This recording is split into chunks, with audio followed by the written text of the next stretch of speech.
So you look at the immediate to short term. Yeah. So having said that, all of that is rather to say that on a normal day, I would not be having this conversation really, because I think that we've had this conversation again and again and again and again. So when Adebola reached out to me and said it was going to be a question and answer segment, I was really impressed with the style, because it gets really tiring coming to tell people, hey, do this and do that. When, you know, to some extent, people will not be able to use certain pieces of this advice for the simple fact that they are just not operating at the same level of awareness as you. So they may hear it, but they may not value it. But of course, when it's a question and answer segment, I'm able to correctly filter what really, really concerns you rather than just speaking sporadically. So you would ask me your question again, so I begin properly with that, Toby. Okay, sir. Thank you, sir. So the very first question was, even though you already tagged the generic question, I don't know whether I should still ask or I should try my luck actually. No, please do. Please ask. Yes, sir. Yeah. Yes, sir. So it was regarding a tweet of yours that was a kind of motivation to me at the point when I was writing my fourth year exam. So it was about, it started with, if you can, try to graduate with a first class. Yeah, And I remember that.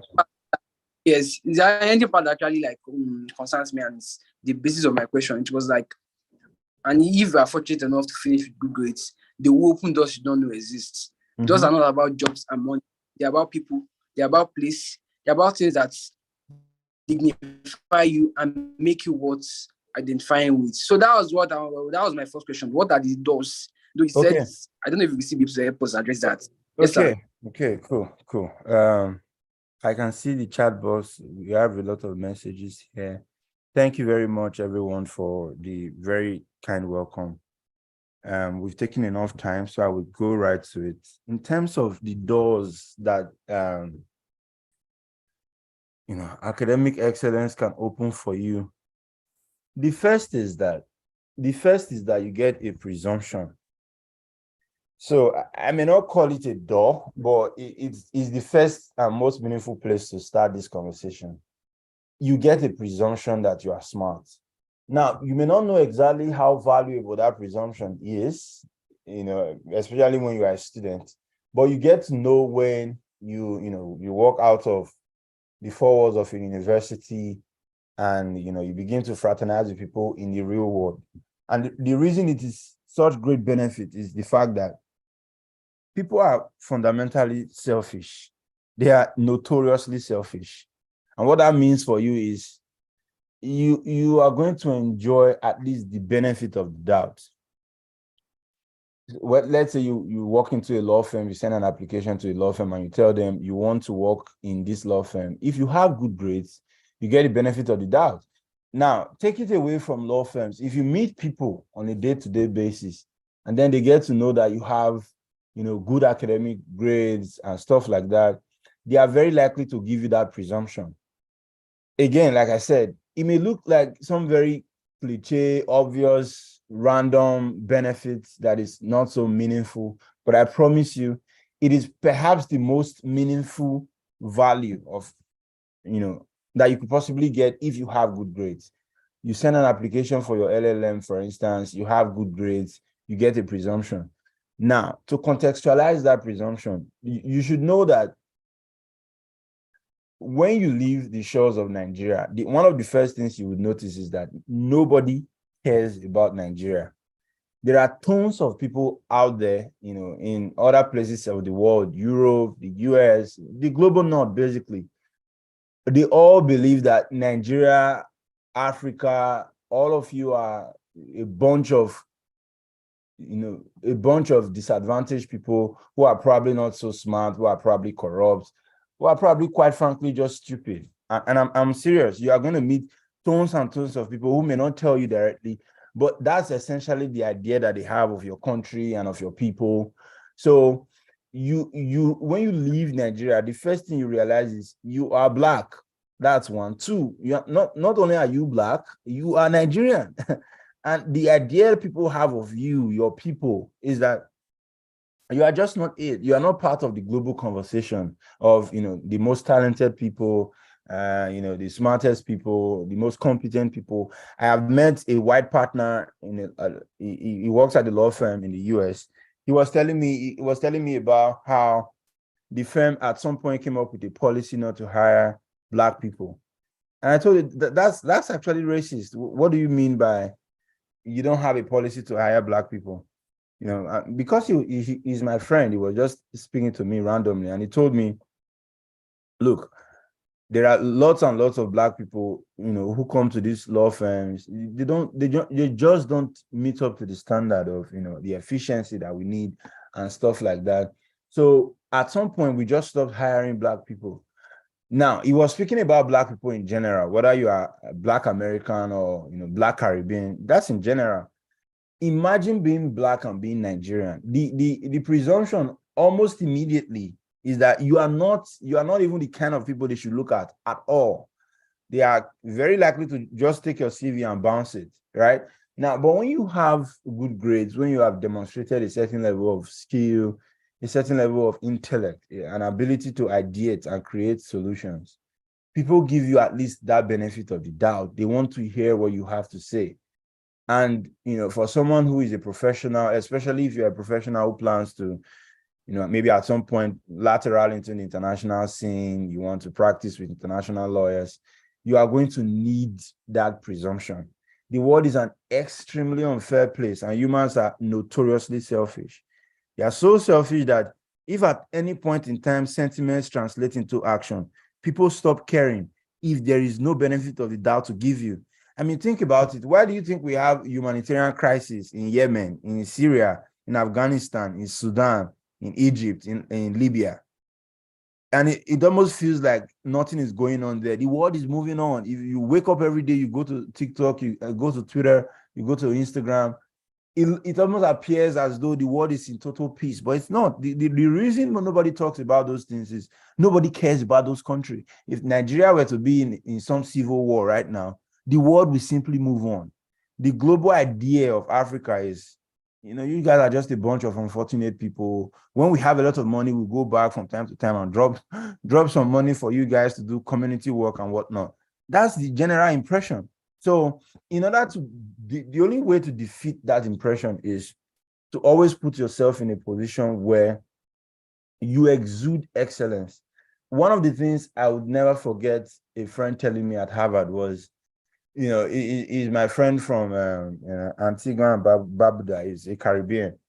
He told me that, if there is anybody that deserved being at Harvard, it was me. And the reason he said that was, in his words, of course, sometimes it can be derogatory. He says that Nigerians have this, how does he call it? They have this main character energy, so to speak. So he was saying that he loves the way, I tend to just exude this very raw, unblemished excellence in pretty much everything I do. And, we took a couple of courses together. We had conversations with professors and whatnot. As a person, I'm always trying to help develop that mindset or that mentality people have of Nigerians, and it was a driving force for me to try to get the best out of my program. I was always doing this and doing that, because I have seen firsthand that nobody gives a damn about Nigeria or Nigerians. From a Nigerian perspective, you might think that, oh wow, the world really respects Nigerians. There are so many Nigerian talents or exports out there. But when you leave Nigeria, you see that absolutely nobody cares. In fact, the amount of exports that we have, it pales in extreme comparison with pretty much the exports that other countries have been providing to the world. We are still at the grassroots. You can handpick a couple of persons who are like, these persons are talents from Nigeria who went abroad. You can mention some doctors in the UK or some lawyers, who are practicing internationally, but they are not dime a dozen. They are chicken scratches of the entire scale. So, the only way to build a sort of global respect for Nigeria and Nigerians and what we do is to exude that level of excellence. Of course, this other benefit only matters to you if you care about the public image. If you are extremely concerned about yourself, as you should be allowed to be, you are selfish anyway. We are all selfish at the end of the day. If you are concerned about yourself, then the more important benefit would be that you enjoy that presumption of doubt. People are going to look at you and assume that you know exactly what you are saying. Of course, that comes with its pressure. It comes with the pressure because, when let's say you are working in a top tier law firm in Nigeria, and you're a first class graduate, people are going to think that you should know what you are doing. They are going to cut you they are going to cut you lesser slacks than they would otherwise cut you, because they pretty much assume, oh, you're intelligent, you should know exactly what this is about and whatnot. So it comes with its downside. But of course, I mean, that's nothing compared to the benefits that come with it. After all, we can almost easily assume that everything embodies its own corruption. So there are always going to be margins for the fact that it can be pressurizing to some extent. But trust me, one of the single most important benefits you get from having good grades is that presumption. Even when you are wrong, people want to pay more attention to what you say. And the second benefit I would speak of builds off the first. Now, the second most important benefit of having stellar academic grade in terms of the doors it would open for you. When I say, just like I'm expressed in my tweet, one of the doors it opens for you is that it gives you access to certain people. Now, the way that works is, it's not exactly that you just go knocking on people's doors and they are willing to hear you and whatnot. Because the truth is, most persons out there who don't know you, they don't know you. They would need something from you to be able to evaluate whether they want to associate with you, whether they are scholars, whether they are professionals, whatever it is that they are, they need something from you. Now, one of the things that good grades do for people, it's very subliminal. It's not the most obvious, but it's subliminal and it's there. One of the things it does is it gives you a very reassuring sense of confidence. And how that helps you is you are more likely to express your intellectual capacity when you have good grades, because it gives you a certain comfort in your own intellect. And from that, people notice you, people want to associate with you. This is practically how it opens doors for you as a practical matter, because I mean, there are a lot of extremely smart people who have good grades, who are not very maybe vocal or very expressive, in which case they may not get access to certain people, they may not get access to certain opportunities. That's fine. They probably just don't want to be that expressive. But one benefit you would get if you are expressive is that you can always look back at your achievements or your accomplishments to draw some level of comfort in your intellect. I promise you, now that you are like students, you're in the university, some of you are going to the law school, or you're probably at the law school, you may not realize it, but if you take a hit, an intellectual hit, let's say you were trying to make a 2-1 at the law school or a first class, and then you got a third class, a pass or a 2-2, if you take such an intellectual hit, it's going to affect the way you see yourself from an intellectual standpoint in ways that I promise you are not even able to conceptualize as you are listening to me right now. It is very deep, and I remember always telling myself at the law school, see, worst case scenario, get a 2-1, leave this place. You should never ever be in a position you should never deliberately allow yourself to get to a position where you would question your mortal core. You would question, everything that you've come to know about yourself, right? So, and when you have that, you are less expressive from an intellectual standpoint. Sometimes it even affects people where they work. They just want to do the bare minimum so that they don't expose themselves to possible backlash. Because when you expose yourself to backlash, it just reinforces the idea that, oh, probably you are not so smart. Your colleagues are smarter than you are. That's why you didn't graduate well to begin with. So you want to avoid that, because it's a lot of baggage. It's an extreme baggage to deal with. everywhere you go, there are always going to be triggers that will remind you here and there. Oh, this person just got into Harvard. Oh, this person just got into Oxford. Oh, this person is doing this. This person is doing that. All of those things, they are going to be all up in your face. And they are always going to, drag you into that hair hole, that place where you just begin to question yourself.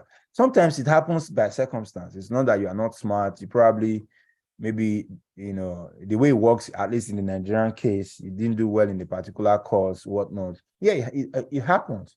But the point is, you don't want to deliberately lead yourself into that position, because it's something that is going to stick with you for a very long time. I've met persons who, people who have been called to the bar 5 years, 6 years, they still tell me, I just never really got over my law school grades.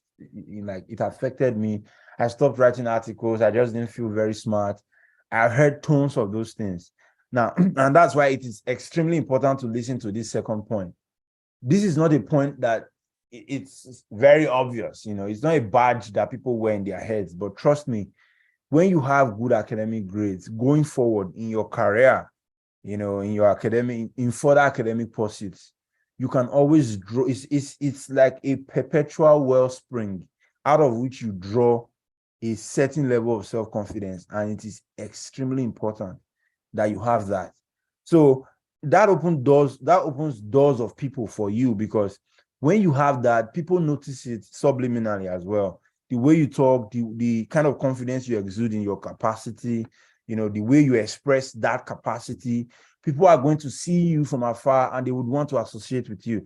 I have been very fortunate to benefit from that a lot of times. I've had people message me on Twitter and say, I love the way you write.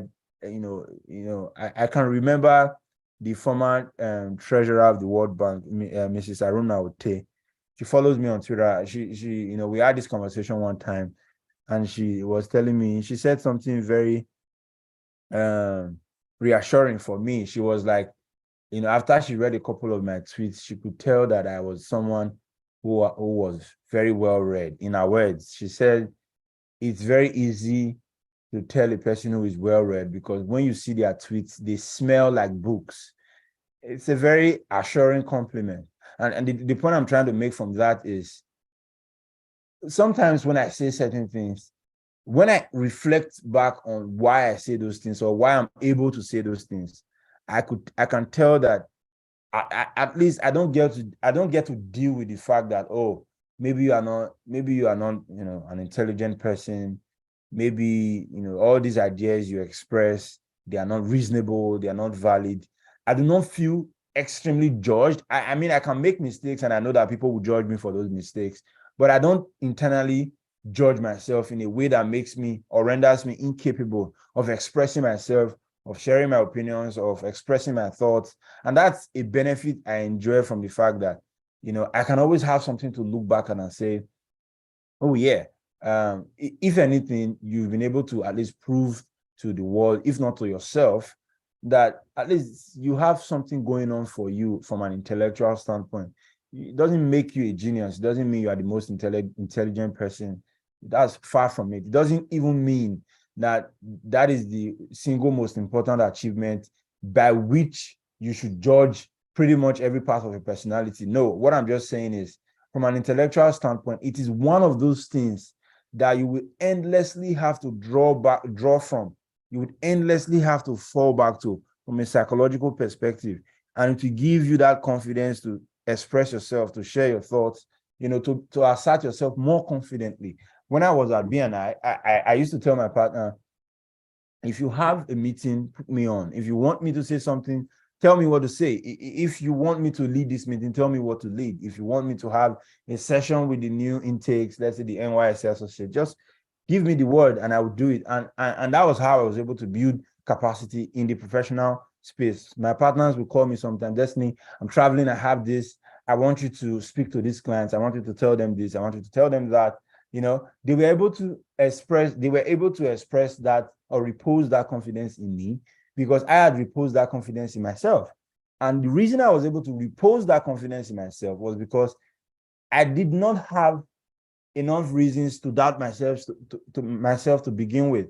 So always try to avoid, situations or circumstances that you get yourself into, they affect you negatively, and then you begin to doubt yourself. When I first got into Harvard, I was telling my friends, I had this group chat with my friends, all my guys, where we basically discuss all of these things. All of them can practically tell you pretty much every single aspect of my experience, because we carry each other or one another along, all my guys who are outside the country and the ones who are in Nigeria. So I always told them about some of the things I was experiencing at Harvard. My first couple months at Harvard was extremely tough. Tough in the sense that the academic system in the US, especially in a place like Harvard, is very different from what you would be used to normally. You are required to express the pure and undiluted stuff of your intellect, not something you read in the book. There are lecturers or professors who tell you, what I want to hear from you or what I want to see is your genuine thoughts on what you've studied. Sometimes before a class, you're asked to read a material or a couple of materials totaling 150 pages. You read all of that in a couple of nights, and you are required to write what they call a response paper. A response paper is just maybe 6-7 pages of your thoughts. What do you think about all of these issues that were thrown up in the various materials that you read? And you are not allowed to regurgitate whatever it is you read. You are not even allowed to paraphrase or share from, or make citations. Just write exactly what you think. So I was in an environment where I was required to express my most undiluted thoughts on several issues, on law, on economics, on finance, on different issues just like that. So at the initial stages, it was extremely challenging. There are lots of people who get into Harvard and they feel completely diminished. They feel like, this place is not for me. I was probably so lucky to get in here. I don't even know why I'm here. I don't know why I was told to come to this place. It's so intellectually charged. I don't think I deserve to be in this place, so to speak. Now, everybody gets to feel that.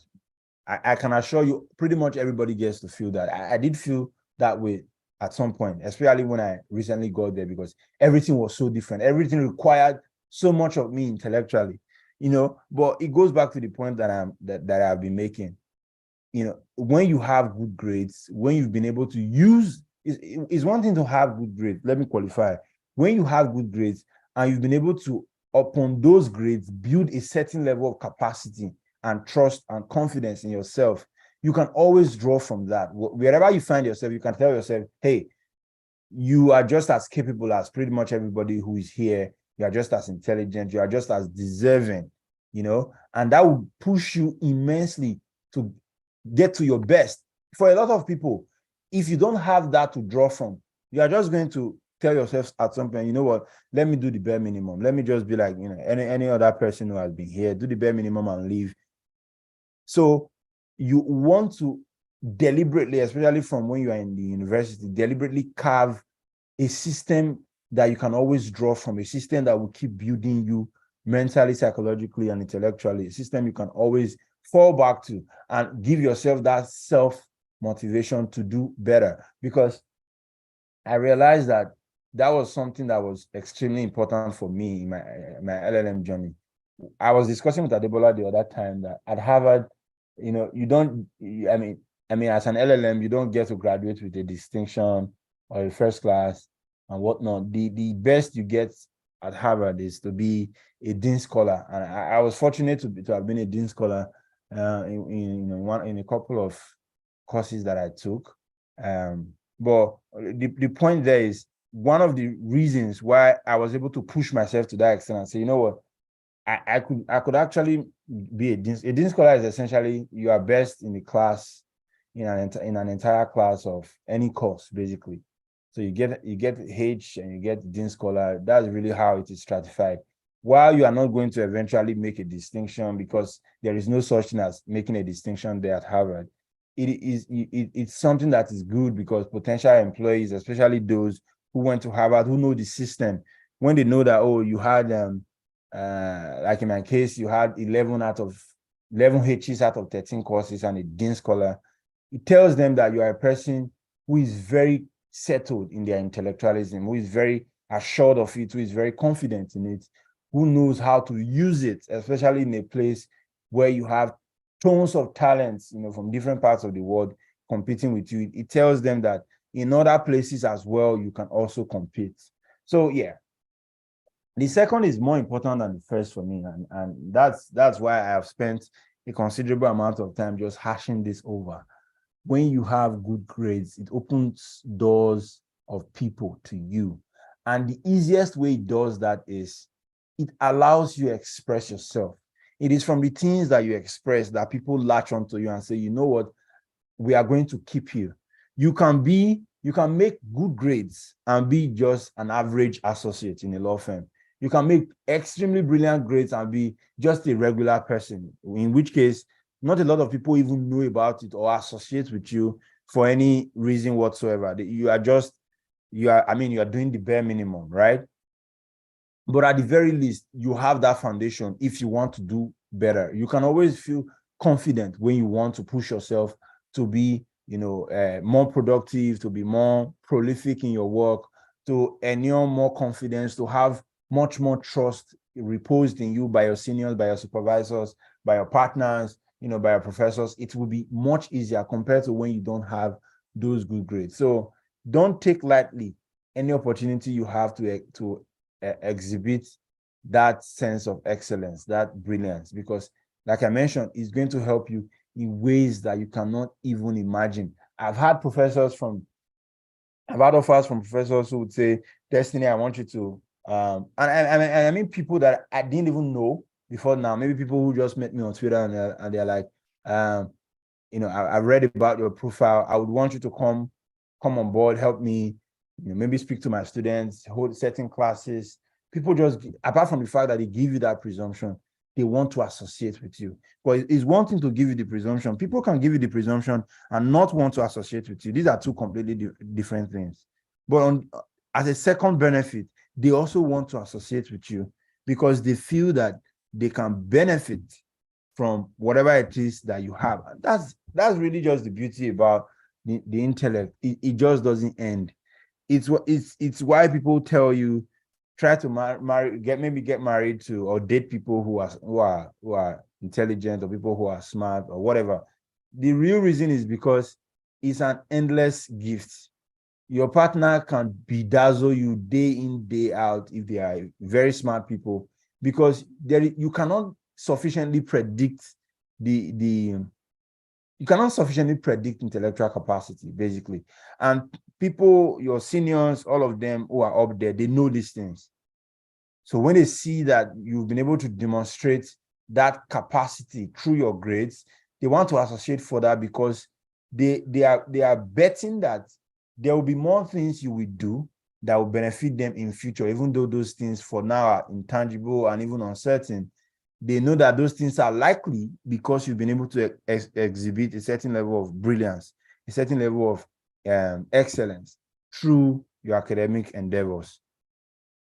I see that we have a lot of questions, so my strategy would be to use the questions as a foundation to build on some other benefits.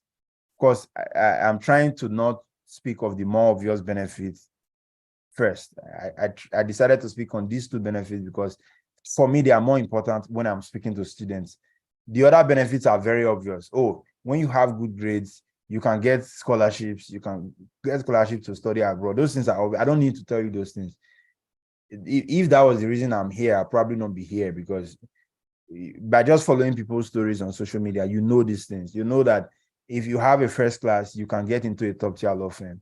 If you don't know that by now, I'm very likely not the person you should be speaking to. You should be speaking to your friends, because your friends know those things. I can promise you that.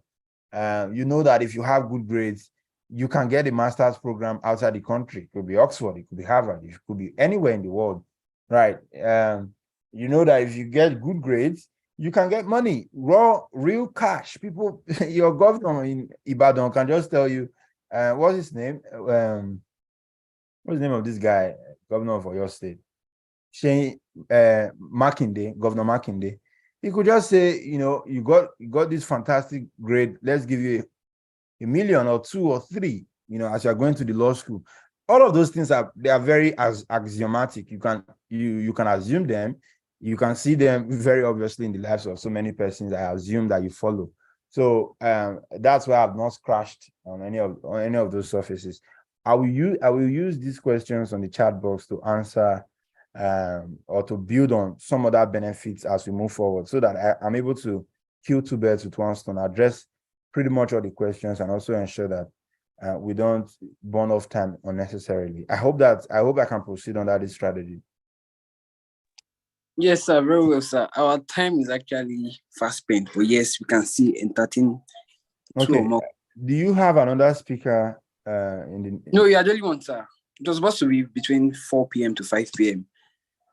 But we can take 10 extra minutes, sir. You could even take more. Am I not the one speaking? If I can take more than 10 minutes, you should be able to take more minutes to listen. Yes, sir. Yeah. Exactly. So we're actually interested in hearing so much from you. I can stay all night to hear from you, sir. You are I wouldn't use, but yeah, I'm trying to make sure I'm able to address as many questions as possible. Okay, sir.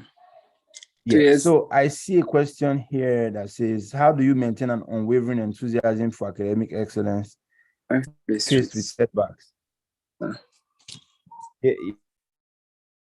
Question. How do you maintain an unwavering enthusiasm for academic excellence?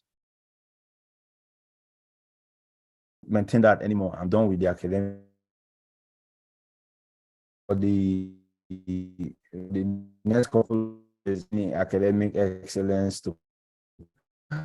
so not maintaining any unwavering enthusiasm, so to speak.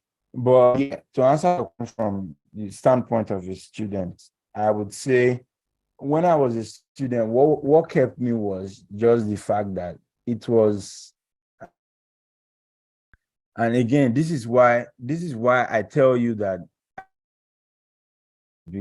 because I don't know what you need, right? And what I mean is, you may think that you are answering the problem. People have different things that they prioritize. For me, when I was a student, what kept me very enthusiastic was just the fact that it was all I could bank on. I knew that I needed to do very well in order to maybe get into top law firms, get a job that would be able to salvage me, basically. And yeah, that was my motivation. I didn't need any more than that. I don't know why anybody would need more than that, but I understand that people are different and their priorities are different.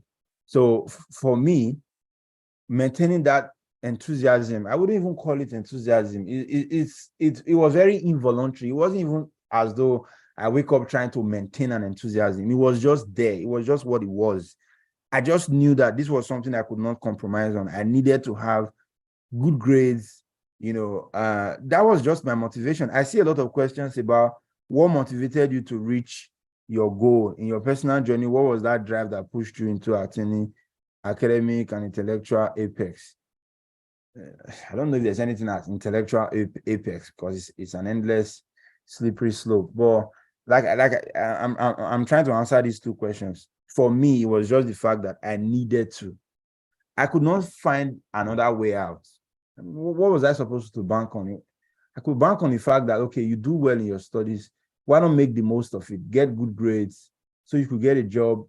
And I've said this in so many of these interviews.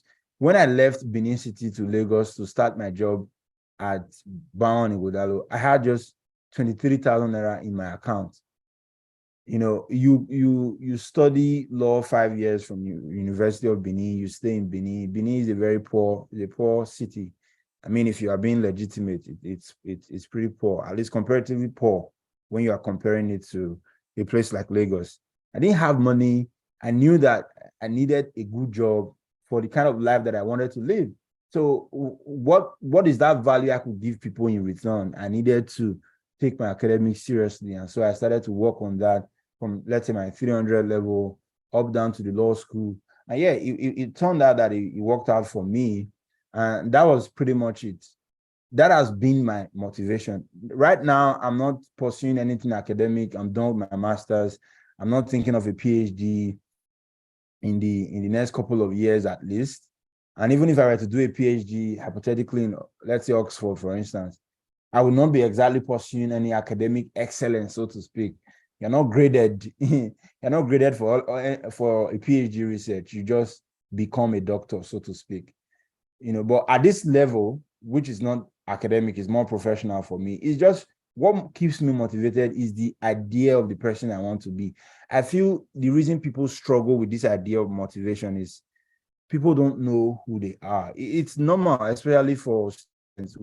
When I was in school too, I was young, dumb, and stupid, basically. Sometimes when I reflect back, I always wonder why I thought I was so smart and I had it all put together, because the truth is I was just, in a lot of ways, I was just a stupid young person.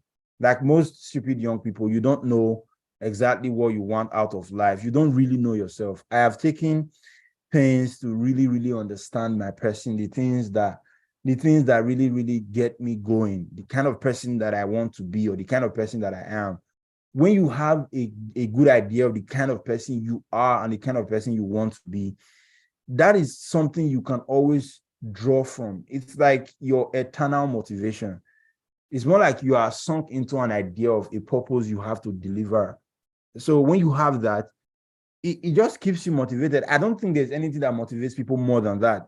There was one time I was listening to Elon Musk. He was talking, and he was asked like, what keeps him, and he said that he doesn't need any motivation. And all that he said was that he has envisaged for himself that he will be part of the people who will progress humanity from one stage to the next. And that's just all he needs. When you are very steep into a certain idea of who you are and the value that you aim to contribute in the long run, it just keeps you going. At least that's what works for me. I don't know what works for other people. Honestly, I don't know what gives people a sense of motivation. I understand that there are days where you probably don't feel motivated to do certain things. Of course, those are normal. Those are normal. That doesn't mean every motivated person out there, they don't feel lackluster in certain occasions or on certain days. The point is, have a broad picture of the kind of life you want to live. Do you want to be someone, let's say in the next couple of years, or at least in a decade, you want to be contributing to important corporate decisions? You want to be a boardroom person? You want to own a company?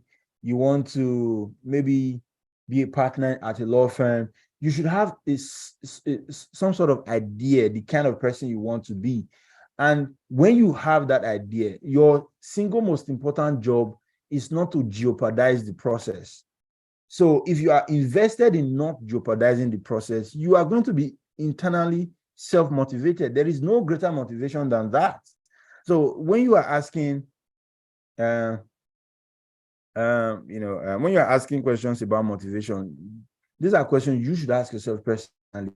The real question should be, why am I motivated? I can't be here how to be motivated. I could only tell you what motivates. It may not be what motivates you. So in which case, you are probably going to jump out of this call and you are still going to be just as demotivated as you are. So the real question is, why am I not motivated?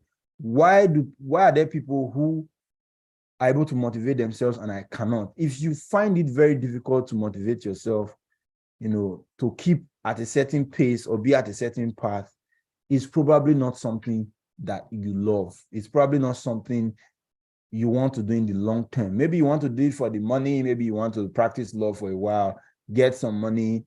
It's probably not something you want to do for a very long period of time in your life.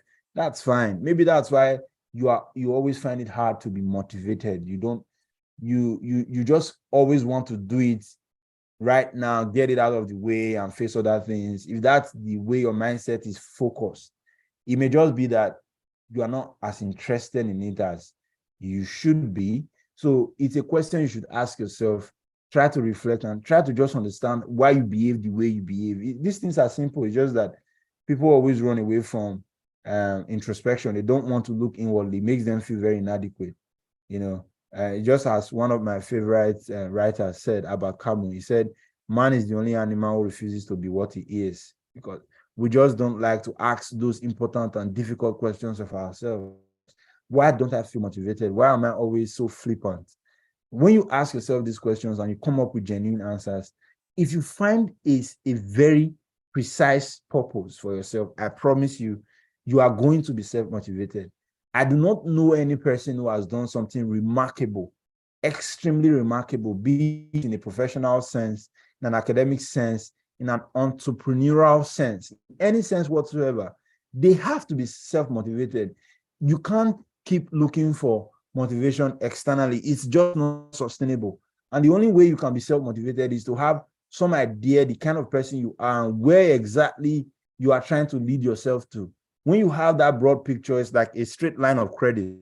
You begin to feed into that line of credit, and you just find yourself being motivated. It's just what it is.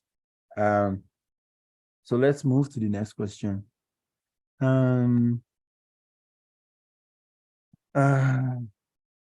I appreciate you taking your time. I respectfully disagree with your points. Okay, I think I've answered the question of motivation. How do you maintain unwavering enthusiasm? I think I've also touched on that question. Yeah. So I have another question here, which says, you've been writing your book for over 6 months. What's the driving force to put all your ideas together? My driving force is just the fact that I don't think I'll be able to write that book if I don't do it now. And I say this because once I go back to legal practice, once you are, in active legal practice, you're in a law firm, for instance, there's just a way professional work does your creative instincts. And I do not mean this in a general sense. I mean this in a more artistic sense. And that's on the one hand. On the other hand, I just feel that I'm at that point where I'm struggling to do and not to do. The older you get, it becomes very easy for you to discard of a lot of things as unnecessary. When you want to do something that you are very passionate about, the older you get, the stronger the voice of, oh, it's not necessary, just do other things, go and make money, see all your mates making money and stuff like that. That voice becomes very strong.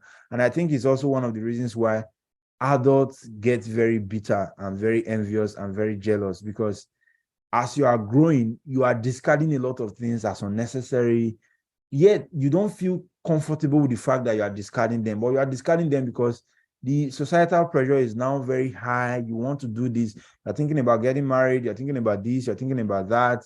So a lot of things just feel so unnecessary and meaningless to you. You are discarding them. But every time you see other people do things that they really, really want to do, or the things that they really love to do, and you did not do them, it's very easy to feel bitter and resentful and all of that. I don't want to be that person. I don't want to be the guy, 5 years down the line, I begin to blame it on corporate practice. Oh, I was practicing. At some point, I really wanted to write a book, but I just abandoned the idea. I know that I have great ideas that I can share with people. I have shared critical aspects of my book with students I met at Harvard, with professors. They gave me their full support. I have met people who, on my behalf, talked about my book. Even on my LLM page, I've had so many of my colleagues talking about how much they anticipated, because I've shared some parts with them. I know that I have great ideas that I can share, and they've motivated me. Destiny, please don't stop. You should get this out of the way. Make sure you write this book. Just get it out of the way. So I have a lot of incentive to want to do that. But the most important incentive for me is I am at that point where I'm fully becoming a man, and I know that comes with a lot of pressure. It comes with a lot of pressure. And one of the demerits of that pressure is you are going to discard a lot of things that you are so interested in. It's just like when you turn 25. You wanted to be a footballer at some point when you were growing up. But once you turn 25, when you turn 26, you can begin to see for yourself that dream of becoming a footballer, it is dying. So you have to tell yourself to drop it and face other things, that's how you are going to be dropping a lot of things, a whole lot of things, I promise you. There are a lot of adults out there. I think I'm mostly friends with people who are older than I am, apart from my cliques. And I learn a lot from them because they tell me about their lives. They tell me, Destiny, see, don't listen to what people say. Always do what you want to do. And they tell it from a place of pain. I've seen a lot of adults who told me, I wish I did this when I was this age. I wish I did this when I was this age. I just kept discarding these things and telling myself, oh, it's not important. But right now, I feel a lot of regret and pain from the fact that I didn't do those things. So I don't want to be that person.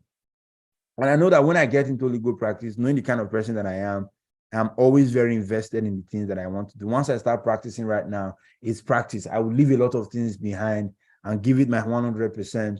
And I know that that's going to dull my creative instincts, because the way you write something like a book or a novel, it's not the way you write a legal opinion or a due diligence report or a legal article. They require two different creative instincts, basically, So that's what really keeps me, that's my driving force for wanting to get those ideas into that book and do it as fast as possible. That's really, really what does it for me. I don't want to be that person who is sunk into that sea of regret. You know what? I had great ideas. My colleagues at Harvard, they really believed in what I could do. I remember when I had my HLS talks at Harvard, speaking with professors and students, just sharing some stories with them and speaking to them. I had this massive ovation, and I had a particular coursemate of mine. She walked up to me and she told me, it will be a disservice to us, your colleagues who listen to you, if at some point in the future we don't see you maybe, being a public speaker or this public intellectual or doing something that is much larger than just yourself, doing something that has a more transcendental or transformative impact. No pressure, but it's just something that we've seen. We think that it's something that you have. It comes very effortlessly to you. You have everything it takes to be that person. So if you are not, just know that it's one of those disservices that, I mean, you can take it on, but it's a disservice. And I just thought that you should know that. And it really stuck with me because you don't get that from most people. You don't get that from everybody, especially in a place like Nigeria. Apart from my closest circle of guys who are very supportive, tell you all the things you want to hear. We tell ourselves the things we want to hear to motivate ourselves. You don't just get that randomly from people. A lot of people know. A lot of people can tell that maybe you have some capacity. They see it. These things are very easy for people to see. The way you see others, people also see you. But a lot of times you're not going to get people who express that level of confidence in you or who drive you to a certain level of clarity. So I have been able to get that, fortunately for myself, and I don't take it lightly. So I use all of that as a driving force for wanting to do the things that really, really matter to me, or the things that come very naturally to me, and try and just see where that leads me to. Yeah. So next question. What materials can someone use or read to have a broad knowledge on corporate and commercial practice?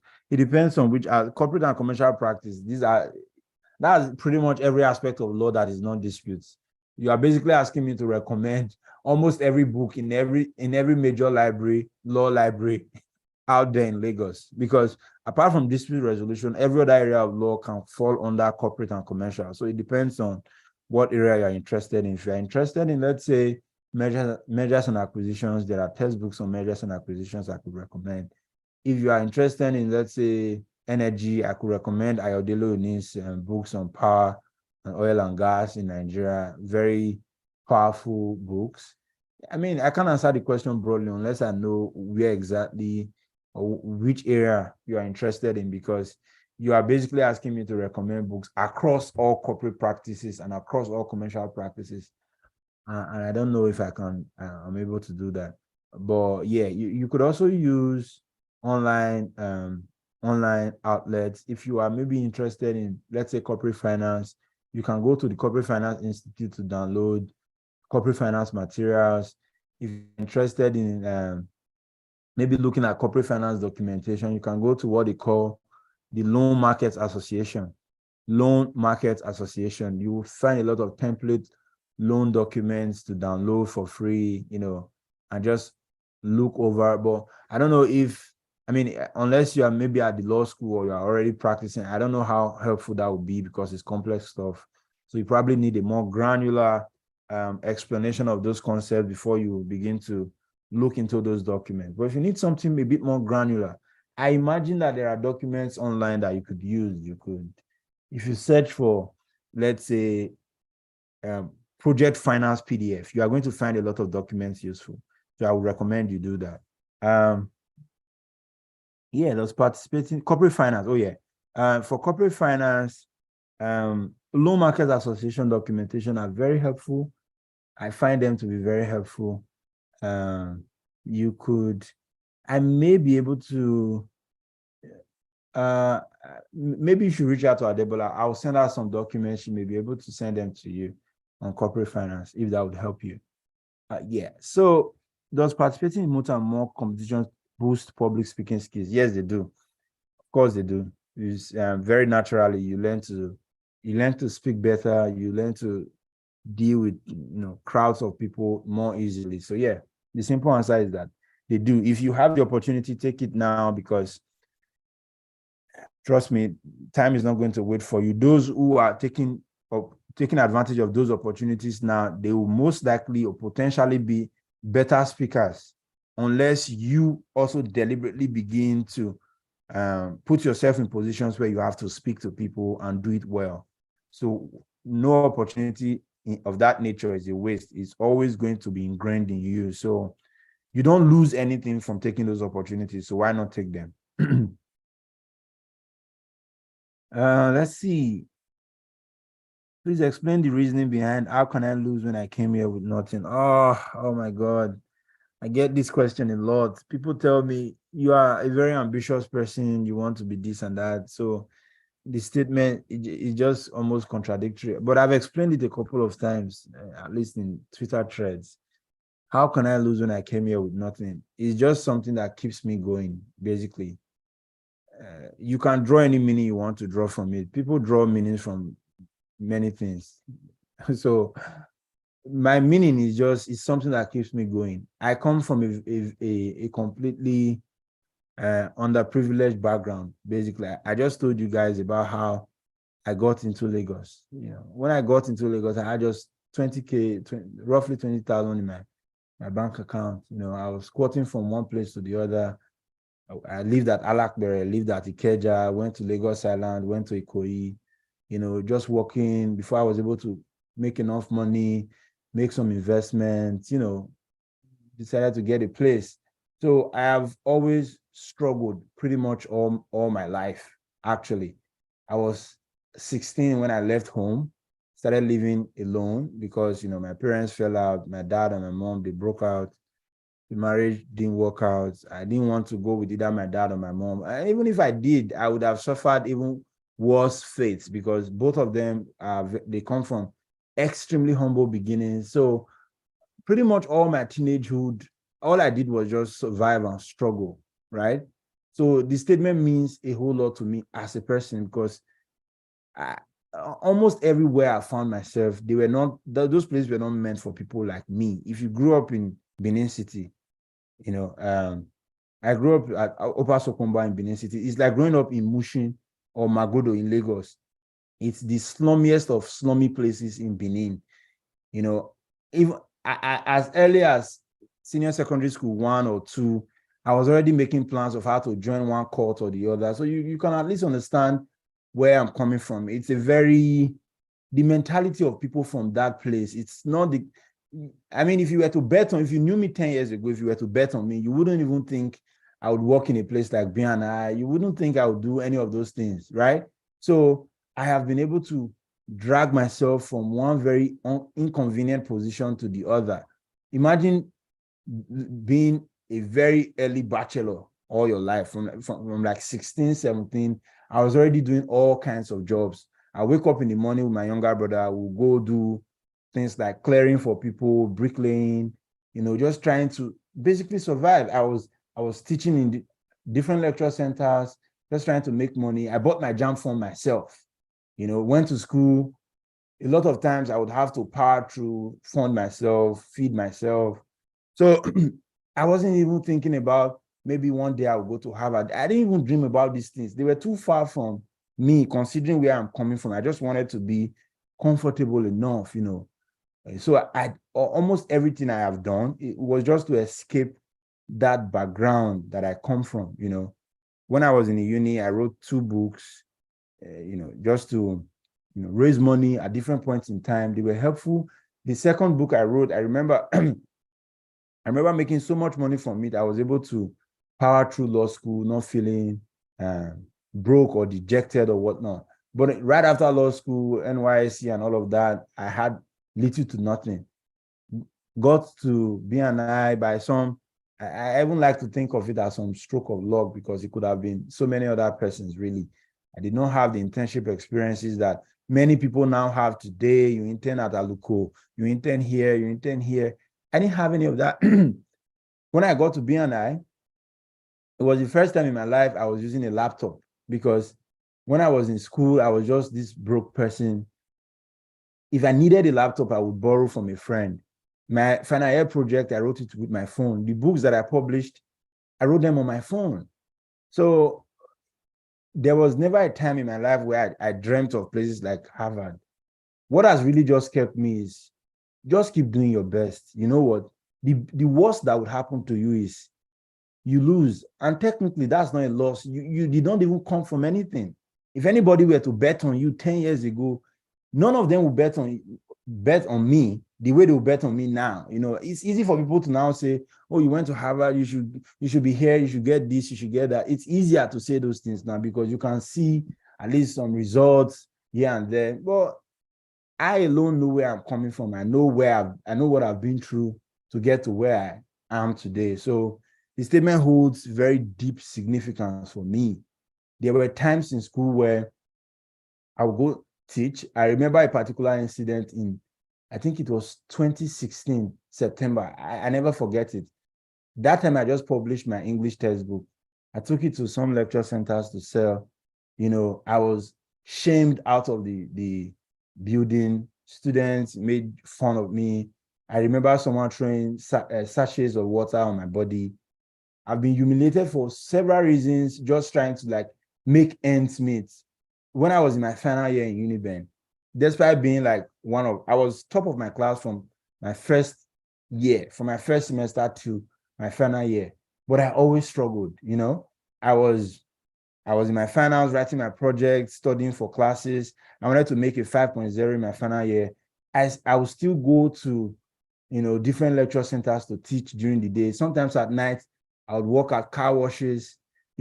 Some other times I would even have to send money back home to my mom because she was ill at some point. So I've always had a very independent survival mindset. I've always driven myself personally, So when I say, how can I lose when I came here with nothing? What it means for me is, on a normal day, I see myself as a nobody, basically, from where I come from the family that I come from.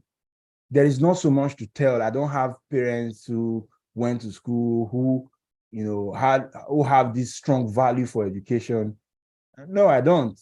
I just know that my parents love me. That's pretty much it. Nothing else. I don't have those advantages you get, So if you have my kind of story, if you've pushed yourself again and again and again from a very personal standpoint, you probably have a better understanding of what I mean by that statement. I always try to give my best, because in my mind, I'm like, even if I fall back, I still did not lose anything, because originally I came from nothing. This is as literal and as figurative as it can be at the same time. I came from nothing, literally, and figuratively too. As humans, we actually don't come from anything. The best, so is a statement that looks complacent, but is really what just fuels me, ambitiously. Just try to give it your best. You didn't come from anything. The worst you can get is a no.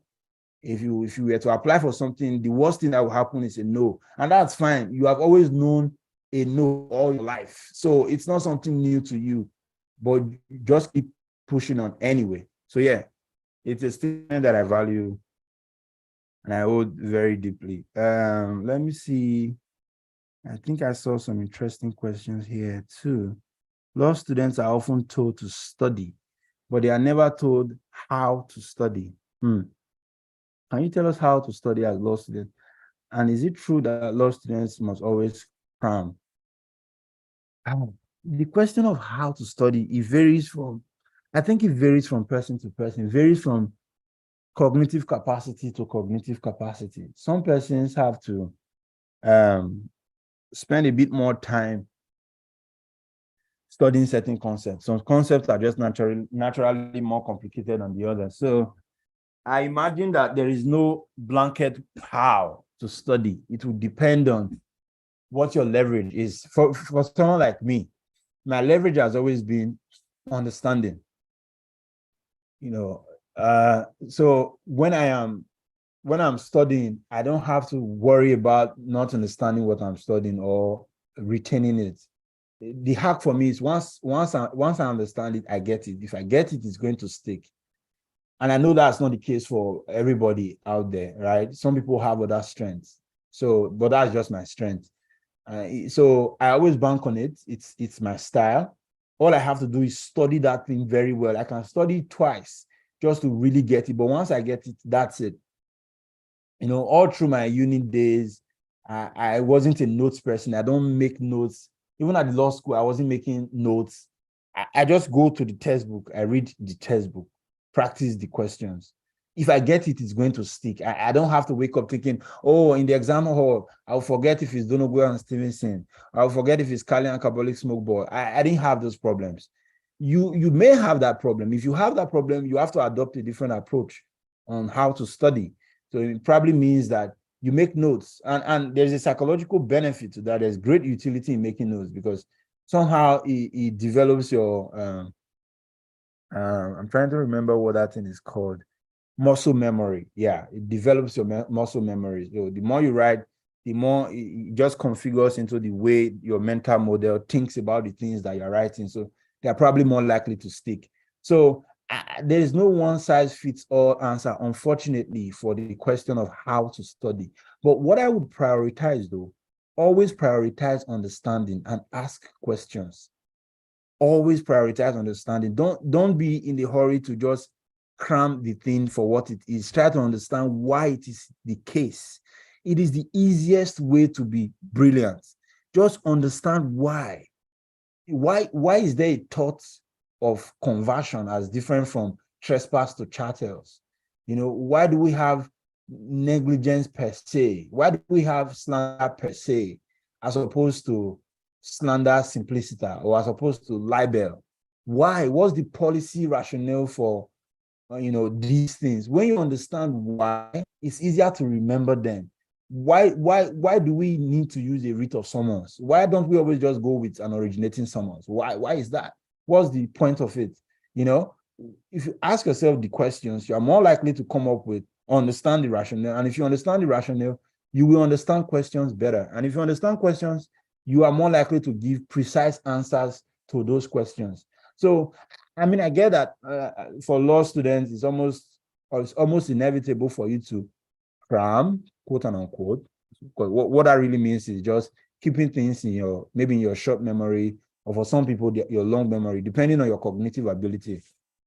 It's almost inevitable. There are things you have to learn, and depending on where you are, depending on what you are also trying to achieve. So, but more importantly, try to understand why the things you study are the way they are. There are always reasons for those things. And when you understand the reasons, you are more likely to understand the principle you just studied and be more likely to apply them. You are more likely to also discuss them. Okay, so I can't, unfortunately, there's no easy way to answer your question because the question is about how. And the question of how throws a question of approach. And approach would always differ relative to the person taking the approach. So, common ground would always be, no matter the strategy you adopt in studying, prioritize understanding. Don't just sit there cramming the definition of consideration according to Kuri and Misa. I mean, that maybe it's necessary. Maybe you are trying to impress your lecturer, you're trying to get an A by all means in the course. I did that too. When I was in my finals, I wanted to make a pure 5 pointer. So in a lot of courses, I would study law cases, I would study the years, I would remember the citations just to impress my lecturers at the time. If I told you Donogun and Stevenson, I would tell you it's 1932. If I tell you Madukolu and Ken Dilim, I would tell you it's 1960. If I tell you Nakodran Adeleke, I would tell you it's 2007. I was that consummate in terms of how I studied. But that's just because I was trying to impress the lecturer. That might be good, but I always prioritize understanding. I always prioritized it as a student. And it made me very easy to have conversations with lecturers. As far back as my 200 level, I was already criticizing, articles written by professors on constitutional law, because my priority was always, okay, why is this the case? When I'm reading, I'm always, wait a minute, why is this the case? I'm always asking myself those questions. This doesn't make sense. What's the policy rationale for it? Sometimes some things just make no sense because they are old. They no longer align with our realities. You are studying common law. Some common law principles make no sense anymore. They are just what they are, right? Other times you would get a very good reason why it is what it is, and it's going to help you in terms of how you approach the question. Because once you have deep understanding of these issues, right, you are more likely to even remember the issues. And when you are writing them down, you are more likely to be more articulate as compared to the next person. So yeah. To what extent did God help your success? Is it important to know him? That's a funny question. Am I supposed to get a precise cut of the extent? How am I supposed to do that? I just know God helped me. I can't know the extent to which he has helped me. There is no parameter by which I would measure that. I just know that God has helped me. Is it important to know him? Yes, I know God. It's important because otherwise I cannot explain the things that have happened in my life so far. So yeah, it's important to me that I know him. I've asked before and I've asked again. Okay, I think I've taken that question. Participating in Motomok, you should be, okay. Yeah, I think I've taken all the questions. I can't find any question I've not answered here, or at least spoken to. But please let me know if there are any questions I haven't taken here. Well, I'm checking, sir. Yeah, from what I can see, I think I've touched on all the questions. So yeah. Yeah, Yes, thank sir. you very much, guys. It's been very nice having this conversation with you guys. I think you covered everything already, sir. Yeah, I think I have been able to answer all the questions I've been asked. I was actually hoping you haven't covered it because I just want to hear you keep speaking. I try to answer my questions as honestly as possible. Yes, I know that a lot of you see me as this professional, very serious, intellectual person. But when I have these conversations, I try to be honest because, and I say it every time, apart from being just a good professional, I'm also trying to determine the kind of person I want to be as a person. And I figure that it is easier to learn when you have honest conversations. I'm not here to tell you, oh, I read for 12 hours. If you do this and that, you do this. The truth is, there are so many factors that play out in who we turn out to be, what we consider to be academic success. Things could have gone differently. My sister tells me every time, you are so smart, because we grew up together from my primary school down to uni at least. I was always top of my class. So she grew up knowing me as this person who was, so smart. I used to sell my results at some point, when I was in secondary school. I'll take first position, I will swap it with the next person. They give me money, just move on. But then I tell her every time, you only think this way of me because you're looking at it from a very linear perspective.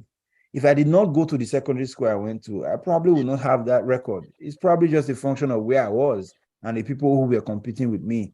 If I went to maybe just another university. Maybe if I went to Babcock, or maybe if I went to LASU or Unilag or Ife, maybe I wouldn't make a first class. Who knows?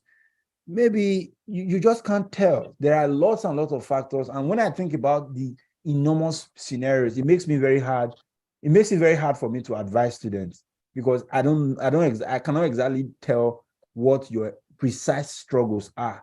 But I can tell you one thing. One thing I know is a lot of students I've met, and I've met a lot of students. Take that from me. I've spoken with at least in the last 5 years, I think I have spoken with no less than 2,000 people who are students. I am very, very confident of that number.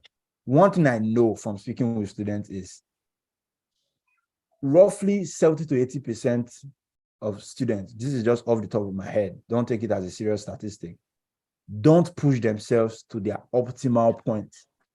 They will regret it. Most of them regret it after they graduated when they get to the law school. Some of them, even after the law school, they also regret not giving the law school their best. So I may not know, I may not know exactly what your struggles are, but I can almost correctly predict that you are not operating at the most optimal point you could operate. You can have better grades, you can be smarter, you can be more knowledgeable. I have just in a space of last year to this year, I was telling my younger sister that I have read more books than I read in the last 5 years put together. And the last year to this year has been the busiest I have had as a person.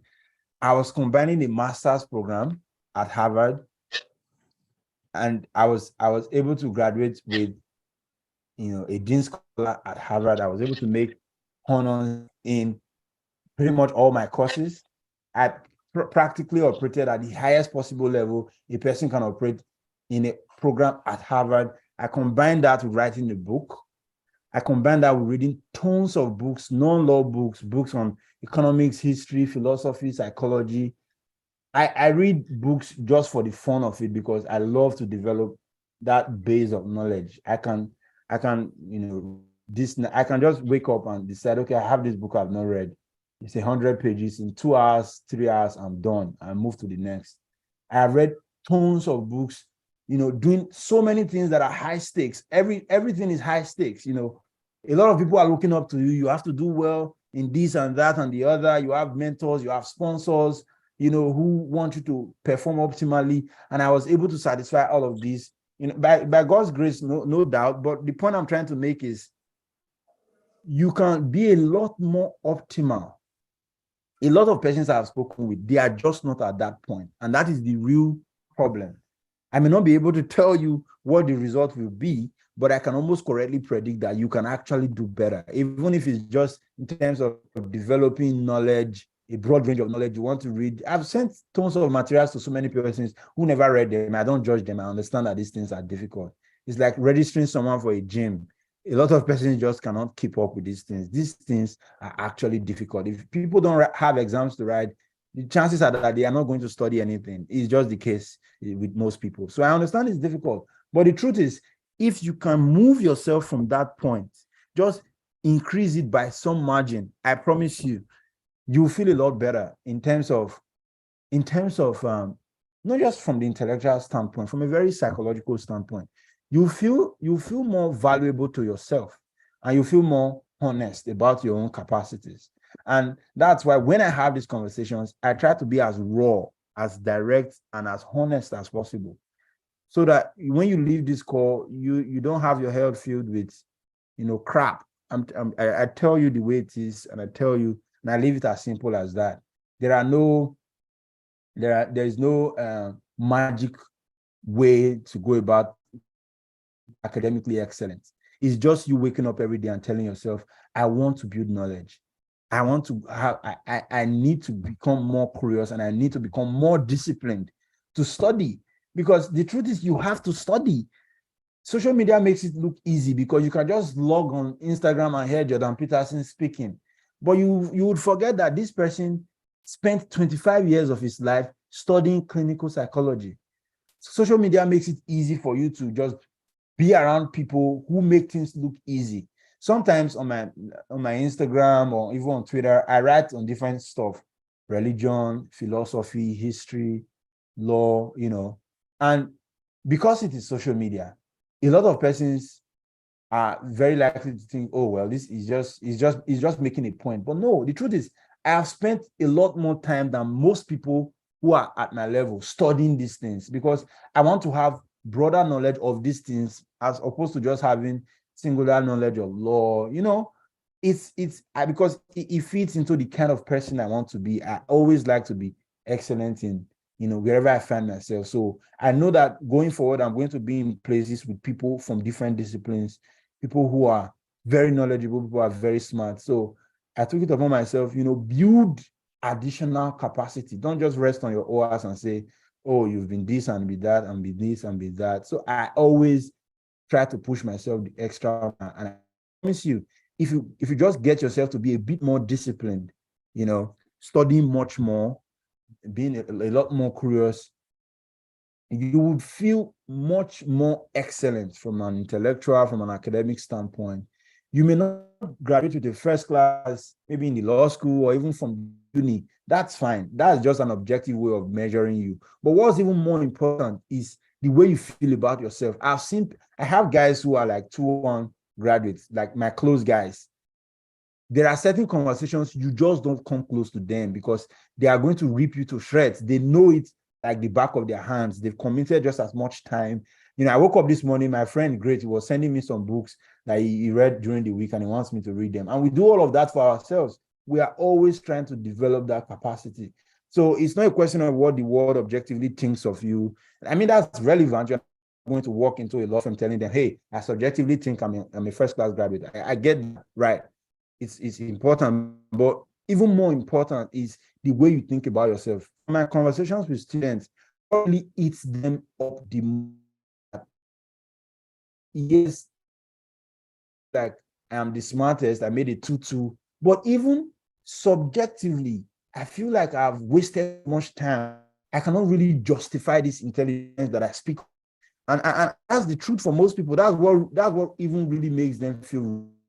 So don't sink into that slippery slope, because the higher you go, the much more difficult it becomes. It's better to start adopting a mindset of discipline from this point, because once you are that person now, I promise you, going forward, it will be much easier. But once you climb to that level where you've not been doing these things for so many years, you've not built a solid knowledge base, you've not built capacity, you've not done all of these things that make you very confident in your own abilities, it gets a lot more difficult. And that's why I started by saying, at least I said it at one point during the conversation, that once you become an adult, it's very easy to be bitter. I can tell you for free, if you are a high achieving person, the people who are mostly not going to give you your flowers are adults like you who did not add the burden that you have taken up for yourself.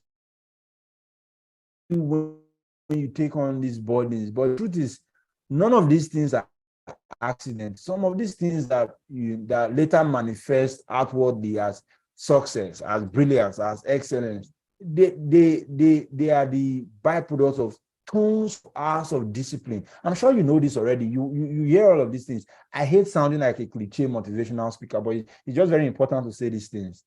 So you want to build that capacity so that you don't become that bitter adult who looks at people and be like, I beg. Because it is very easy to fall into that category. You begin to, judge people and be like, I beg, this person is probably overdoing, this person is doing this and that and that. You don't want to be that person. You want to be the person, when you see other people excelling, you are happy and you're confident. I don't feel threatened by my friends, for instance. In my very close circle of friends, in that WhatsApp group alone, I know the friends who will be going to Harvard again this year. I know the friends who will be going to New York, who will be going to Oxford. I have all of them as friends. We help each other, we grow each other. So we don't feel slighted in any way. And that's the best way to go. That's the person you want to be. That's the circle you also want to keep. Because once you start it from now, from very early on, I promise you, it just gets easier. First time you struggle reading a book, you spend 6 hours. at some point it begins to take you 2-3 hours. You just brush over it. It will just be the way you wake up and brush your teeth, basically.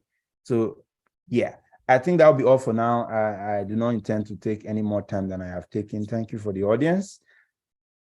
If you have any questions or anything else to say, I'm happy to take them. But in the absence of none, I would go back to pursue my enlightened self-interest. Thank you so much, sir. We are so grateful to hear from you. Like I said from the beginning, I was like, if you didn't have a book to write down, then you miss a whole lot, because Destiny is someone that speaks the facts. Like when I was asking the very first question, I was just expecting the general, but then he took it to a whole lot of level that I got, like, I know I have to put in so much effort because there's so much motivation in what he said than what I was even thinking of. So Destiny is just someone that is, I don't even know how to describe him. I know the leaders of TV will be complaining right now that you spend so much time, but then I can't stop Destiny from speaking. That's just And I apologize for taking. First of all, I came in a bit late. I apologize for that. I was having network issues, and that was on the one hand. On the other hand, I just didn't get the link early enough. So yeah, I apologize for that, and probably for talking too much. But I think these conversations are necessary, so it's never a waste of time. Thank you so much, sir. Thank you. I'm sure we've gotten so much that we'll act on and will make us better persons. So we really appreciate you taking your time out of your busy schedule to be here to impact the younger generations. We do not take this for granted, and we are sure we will be outliers like you in the nearest future, because you've planted seeds in our hearts that won't forget. Like when you were telling your story, then I was just like, please. What's this? You people exaggerate me a lot, but I appreciate it. I'm not an outlier. Thank you. To us, yeah, like, don't let me talk. But then I just like, yeah, the goal for so many people. But then thank you so much once again, and I appreciate everyone for coming here to TVA's meeting. The Congress continues next week, as we'll be having another outstanding individual to speak to us about communication skills. Like when you get Mr. Destiny speaks, you know, like there is a whole lot of level to this communication thing. And communication skill is one of the most important skills everyone we have. Like you all need it. If you can't communicate, even if you are very brilliant, like he said when he was explaining the second benefit of having good grades, that some people have the good grades, but they are not expressive, and that's set limits to what they can achieve in life. But when you are expressive, you know your ideas, and you are able to communicate this well to people, it opens that door of people to you. So that's what we'll be taking on next week. So if you are here already and you learn about this, then you know you must not miss the next session. So we'll be looking forward to see you again. So thank you, everyone. I'll just take the closing prayer. I'll be done for today. I'll have done a recap, but I know everyone was so engrossed in yes, this has to be one of the best sessions. Like, I'm really so happy. I'm even green. Like, I'm so happy in my eyes right now for being the one. Today was actually supposed to be today's like my mom's retirement, but then I just have to leave it to be here to hear Destiny speak. So let me just take a closing prayer and we end it on this toast. Almighty God, we thank you for being with us throughout the session.